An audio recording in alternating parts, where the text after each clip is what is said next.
A boy sits alone in a public library in San Francisco.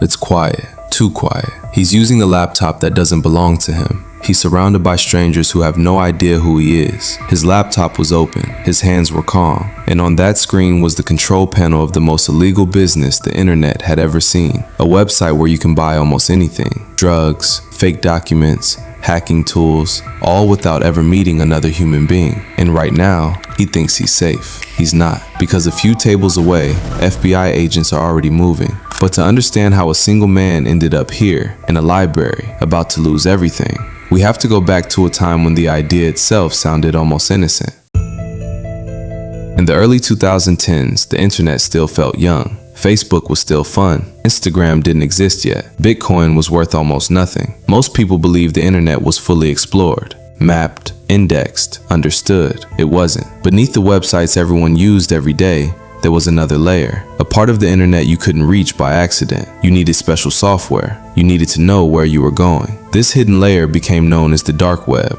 and the most important tool to access it was something called Tor. Tor wasn't built for criminals, it was built for anonymity. Your connection didn't go straight from you to a website. It bounced across servers around the world. Each hop stripped away a little more information. By the time the connection reached its destination, no one could tell who you were or where you came from. At first, this mattered mostly to journalists and whistleblowers, people living under oppressive governments, people who needed protection. But anonymity always attracts more than one type of person. Soon, someone asked a question that changed everything. If no one can see who we are, what else could we do here? For years, the answer had always been the same. You could hide your identity, but you couldn't hide your money. Banks kept records. Credit cards left trails. Cash didn't work online. Anonymous markets appeared and disappeared over and over again. Then, quietly, something new arrived. Bitcoin, a digital currency with no central authority, no bank, no names attached, just addresses and transactions.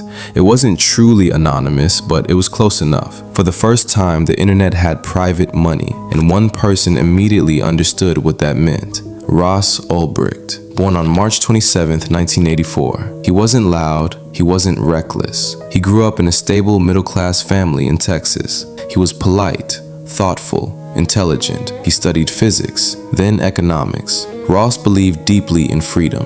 Not in a vague way, in a structured, philosophical way. He believed that adults should be free to make their own choices, that governments caused more harm than they prevented, and that the war on drugs was one of the greatest failures in modern history. To Ross, banning drugs didn't protect people, it created violence, corruption, black markets, and black markets, he believed, could be improved. Ross didn't want to be a dealer, he wanted to be something else, a builder. He imagined a world where drugs were sold the same way everything else was sold, with transparency, with reviews, with competition, no street violence, no turf wars, just buyers and sellers meeting peacefully online. And when Ross discovered Tor and Bitcoin, the idea stopped being theoretical. It became possible. He called the project Silk Road, after the ancient trade route that once connected the world. He worked alone, coding late into the night, designing everything himself. He didn't trust anyone enough to help. The site was clean, simple, professional. It didn't look like a criminal website. It looked like a startup. But when Silk Road first went live in February 2011, there was a problem. No one was selling anything. So Ross did something strange. He became the first vendor. Using guides he found online, Ross learned how to grow psychedelic mushrooms. He rented a remote property to avoid suspicion. He harvested, packaged, and prepared orders himself. Silk Road's very first product listing was created by its founder. Slowly, orders came in. Then Ross needed customers. He couldn't advertise. He couldn't tell anyone directly, so he did what early internet businesses always did. He posted on forums, drug forums, libertarian forums, pretending to be just another user, casually mentioning a new marketplace. People got curious, they clicked, and Silk Road began to grow. By day, Ross worked at a small bookstore. By night, he ran an underground economy. The bookstore he worked in turned out to be perfect. It had padded envelopes, shipping supplies, a label printer. Ross used a vacuum sealer to hide smells. He shipped orders carefully, methodically, at first twice a week, then every day. Then other vendors joined. Cannabis, MDMA, LSD, cocaine. Basically, any type of drug you could imagine was being sold on Silk Road. Each seller had ratings. Each transaction went through escrow. Silk Road took a small percentage from every sale. At first, the money didn't feel real. Then it started to add up. Ross told himself he was building something better. Silk Road had rules. No child exploitation. No weapons. No murder for hire. He believed this made it ethical, a neutral platform, a tool. But markets grow faster than intentions. As Silk Road expanded, the drugs got harder, the stakes got higher. People started selling even more deadly stuff. Weapons were being listed, hitmen offered services, more and more explicit things started appearing on Silk Road. But one listing took things too far. Someone had listed human body parts. This made Ross think for a bit about what the Silk Road project was turning into. But being blinded by the dream he had, he ignored it, and the consequences became impossible to ignore. Ross's girlfriend Julia knew about Silk Road. At first, she accepted it. She trusted him, but over time, she grew uncomfortable. She began asking lots and lots of questions about Silk Road. But everything changed when Silk Road went public. In 2011, Gawker published an article about the site.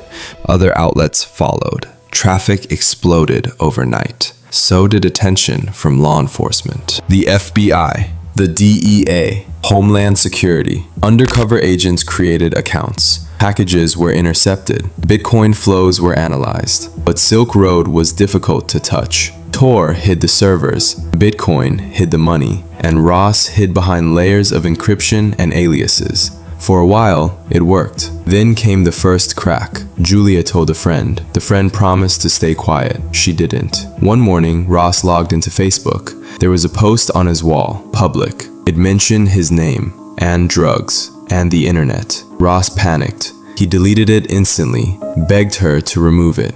Almost no one saw it, but Ross understood something had changed. His life was no longer safe. He left the country. He went to Australia, then Vietnam, Thailand. Hostels, internet cafes, running the world's largest illegal marketplace from shared computers. He even programmed his laptop so one key would instantly black out the screen. If anyone looked too closely, everything would disappear. Silk Road kept growing. So did the pressure. Ross adopted a new name, Dread Pirate Roberts, borrowed from a movie. The idea was simple. If the authorities ever caught him, Silk Road could continue. The name would live on. But as power grows, paranoia follows. Ross began to see threats everywhere. He hired people to protect the site, then to silence perceived enemies. Some of those threats were real. Others were imagined, and some were elaborate scams that drained millions from him. Behind the scenes, investigators were catching up. An IRS agent named Gary Alford began digging through Silk Road's earliest traces, not the site itself, the mistakes, old forum posts, early usernames. Eventually, he found something small, a post advertising Silk Road, signed by a user named Altoid. At the bottom was an email address, Ross Ulbricht's real name. The kind of mistake you make before you think anyone is watching. At the same time, the FBI located Silk Road servers overseas. They watched admin logins. They compared timestamps. Every time Silk Road moved, Ross's laptop moved with it. The picture was complete. They didn't just know who he was, they knew how to catch him. They waited. They needed him logged in, laptop open, unencrypted. And eventually, Ross made the mistake that ended everything. He went to a public library, he logged in, and a quiet afternoon turned into the end of an empire. He didn't hear the agents approach. That's the strange thing about moments that change your life forever. They're quiet. Ross Ulbricht was seated at a long wooden table in the San Francisco Public Library, his laptop open, his posture relaxed. On the screen was Silk Road, messages from vendors, disputes waiting for approval, numbers updating in real time. Outside that screen, Ross was just another person in a library. Inside it, he controlled a marketplace moving millions of dollars. The FBI knew one thing for certain. If Ross closed that laptop, everything would be lost. So they waited. One agent staged an argument nearby. Voices raised, chairs shifted. Ross looked up, just for a second, and that was all it took. Another agent lunged forward and grabbed the laptop before Ross could react, before his fingers could hit the kill switch, before the encryption kicked in. Ross stood up instinctively, reaching for it, but it was already over. The screen was still on, still logged in. Silk Road, unlocked. In that moment, the illusion shattered. The pseudonym didn't matter. The philosophy didn't matter. Dread Pirate Roberts was gone. Ross Ulbricht was under arrest. When investigators opened the laptop, they couldn't believe what they were seeing. Chat logs going back years, private messages with vendors, financial records, and then something more personal, a diary. Ross had written everything down, his thoughts, his doubts, his justifications. He wrote about Silk Road as if it were a moral experiment, a necessary evil. He wrote about himself as if history would understand him. That diary would later become one of the most damaging pieces of evidence at his trial. The arrest made headlines immediately, but for the authorities, this wasn't the end. It was the beginning. Because Silk Road wasn't just a website, it was an ecosystem, and Ross wasn't the only one involved. As investigators dug deeper, they found something unexpected. Silk Road had been compromised from the inside. 2 federal agents had secretly been stealing Bitcoin during the investigation. They extorted Ross, manipulated evidence, and enriched themselves while pretending to enforce the law. It was corruption inside corruption. Both agents were later arrested and convicted. Even in the takedown of Silk Road, nothing was clean. Ross's trial began in 2015. The prosecution didn't focus on philosophy. They didn't debate drug policy. They focused on control. They argued Ross wasn't just running a website, he was running a criminal empire. Every overdose, every shipment, every crime facilitated by Silk Road, they said it led back to him.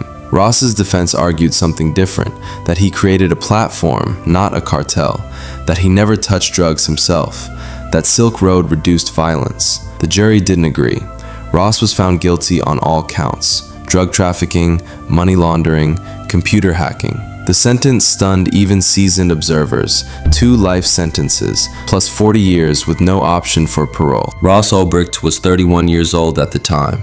Silk Road was gone. But the dark web didn't even pause. No irony. The Silk Road was named after an ancient trade route, one that thrived on trust, on relationships, on reputation. Once that trust disappeared, so did everything else. Because no matter how deep you hide, no matter how encrypted your world becomes, you're still human. And humans always make mistakes.